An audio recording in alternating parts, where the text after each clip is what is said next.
Bismillahirrahmanirrahim. Assalamualaikum warahmatullahi wabarakatuh. Mahasiswa, hari ini kita akan lanjutkan kembali identifikasi zat warna pada serat protein. Yang kita akan periksa hari ini adalah zat warna direct, asam, dan basa. Jadi nanti saudara akan mendapatkan 3 buah sampel uji kain, ya. Di sini adalah yang kita tidak tahu zat warnanya itu dicelup oleh zat warna apa. Sebetulnya kalau kita bicara tentang pencelupan zat warna pada serat protein, afinitas yang paling tinggi adalah dicelup dengan zat warna asam. Kenapa? Kembali lagi kita ingat lagi teori dari serat tekstil bahwa serat protein itu adalah polimernya mengandung asam amino, di mana dia mempunyai gugus-gugus amida dan amina. Nah, gugus-gugus amida dan amina ini ketika dilakukan proses pencelupan dengan menggunakan zat warna asam akan menghasilkan H+ lebih tinggi, lebih banyak, sehingga di situ afinitas pencelupannya akan jadi lebih kuat. Nah, itu sekilas saya jelaskan di pencelupan, tapi di sini kita akan mengidentifikasi bagaimanakah proses identifikasi zat warna pada protein zat warna direct, asam, dan basa. Di sini pada prinsipnya proses identifikasi zat warna itu adalah dengan melunturkan, ya. Jadi nanti kain sampel ujinya saudara siapkan, misalnya untuk yang zat warna direct, kain contoh uji ditambahkan dengan pereaksinya itu adalah kita menggunakan NH4OH atau amonia sebanyak 4 mili. NH4OH-nya digunakan 10%, kemudian nanti kita panaskan. Nah, setelah dipanaskan, nanti di situ filtratnya saudara ambil, karena kain contoh ujinya ya tidak digunakan kembali, tapi yang digunakan adalah filtrat. Nanti filtratnya saudara bagi menjadi 2, untuk pengujian zat warna direct, dan satu lagi adalah untuk pengujian zat warna asam. Kemudian pada pengujian zat warna direct, si filtrat nanti identifikasinya adalah pada serat kapas, wool, dan akrilat. Hanya saudara masih ingat, kalau di pencelupan zat warna direct kita tetap harus menambahkan elektrolit untuk membantu penyerapannya. Saudara celup kembali serat tersebut, nanti saudara keringkan dan disiapkan di lembar jurnal. Berikutnya kalau untuk yang zat warna asam, si filtrat yang sudah kita pisahkan tadi, kita naikkan dulu pH-nya. Karena di awal dia pH-nya alkali, kita naikkan pH-nya dengan menambahkan asam sulfat 10%. Saudara nanti bisa cek lakmus di sana. Lakmus biru berubah menjadi merah. Kemudian dari filtrat tadi kita celup pada serat kapas, wool, dan akrilat. Saudara panaskan kurang lebih 5-10 menit. Kemudian nanti saudara ambil serat kapas, wool, dan akrilatnya. Itu adalah untuk zat warna asam. Kemudian nanti yang berikutnya itu adalah zat warna basa. Pada pencelupan zat warna basa, identifikasi zat warna basa, saudara nanti identifikasinya si kain contoh uji. Di sini ada tabung reaksi contoh uji. Nanti saudara tambahkan alkohol. Nah, ini sambil dipanaskan.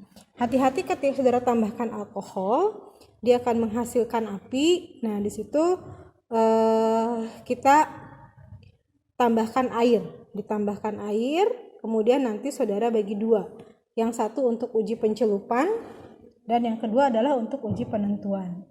Pada uji pencelupannya, filtratnya saudara tinggal tambahkan serat kapas, wool, dan akrilat.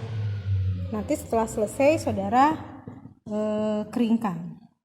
Berikutnya kalau di uji penentuan, nanti saudara filtrat ditambahkan dengan NaOH supaya suasananya alkali. Kemudian saudara panaskan. Nanti saudara dinginkan terlebih dahulu sebelum saudara tambahkan ether. Nah, zat warna basa ini ketika ditambahkan ether akan berpindah ke atas, ke lapisan ether. Berikutnya ethernya saudara ambil, kemudian saudara tambahkan asam asetat. Nah, ketika ditambahkan asam, kalau dia zat warna basa, maka zat warna akan berpindah ke dalam lapisan air. Sehingga di situ menandakan dia positif zat warna basa. Nah, itu adalah proses pengerjaannya. Nanti setelah selesai, saudara harus membuat bagan seperti ini di jurnalnya. itu nanti saudara siapkan kain contoh uji awal disiapkan terlebih dahulu dan ditempelkan. Misalnya kita kasih tanda contoh uji 1, contoh uji 2, dan contoh uji 3. Nanti yang jatuh warna direct yang sudah kita celup tadi, saudara kapas full akrilatnya ditempelkan di kertas jurnal, baik pada zat warna direct, zat warna asam, maupun zat warna basa. Hanya untuk yang zat warna basa, saudara tambahkan dengan uji penentuan. Apakah tadi dia kembali ataukah tidak, diberi tanda negatif kalau tidak kembali, dan diberi tanda positif jika dia warnanya kembali. Sehingga di akhir, saudara bisa membuat kesimpulan kalau contoh uji tersebut adalah zat warna direct. Contoh uji 2 zat warna asam, contoh uji 3 adalah zat warna basa. Menentukannya bagaimana? Saudara nanti dilihat di yang zat warna direct, kalau kapas tercelup paling tua dan sama dengan kain sampel uji, berarti dia itu adalah zat warna direct. Kalau zat warna asam, saudara perhatikan serat woolnya. Mana wool yang tercelup paling tua, dan saudara bandingkan dengan kain contoh ujinya. Begitupun kalau untuk yang zat warna basa. Zat warna basa diingat ada 2. Identifikasi pada uji pencelupan, di mana serat akrilat akan terwarnai. Kemudian uji penentuan basa, dia akan positif hasilnya, ya. Nah, demikian penjelasan dari saya untuk identifikasi zat warna pada protein, di mana analisanya adalah zat warna direct, zat warna asam, dan zat warna basa. Kita saksikan tutorial pengerjaannya.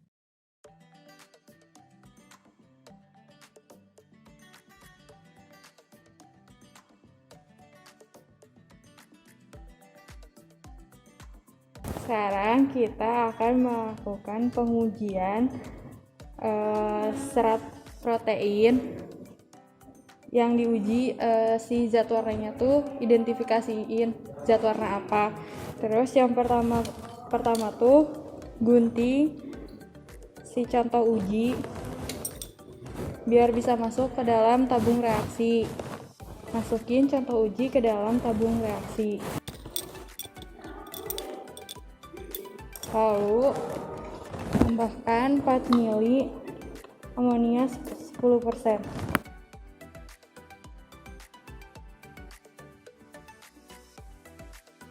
Lalu panaskan contoh uji.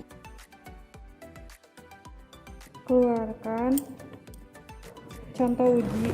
Lalu bagi 2 contoh uji sama banyak 2 ml 2 ml.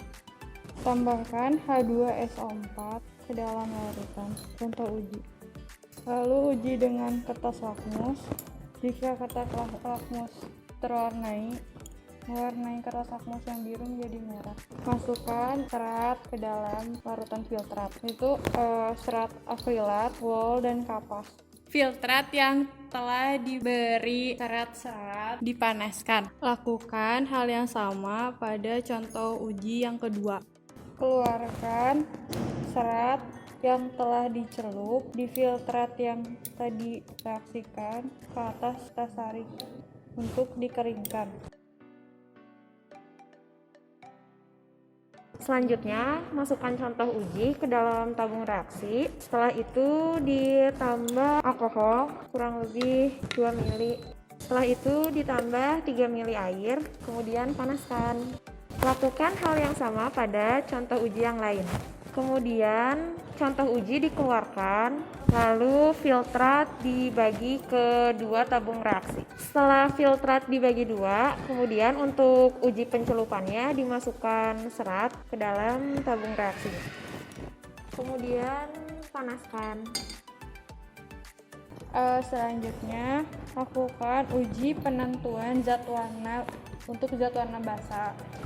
Yang pertama tuh filtrat yang tadi telah dibagi 2, tambahkan 0,5 ml NaOH 10%. Setelah ditambahkan NaOH, lalu filtrat dipanaskan.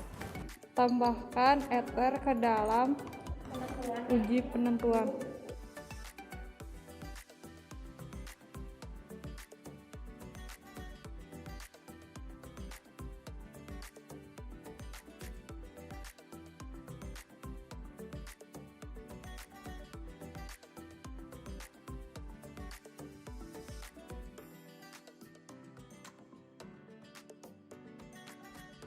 Sekian, Assalamualaikum warahmatullahi wabarakatuh.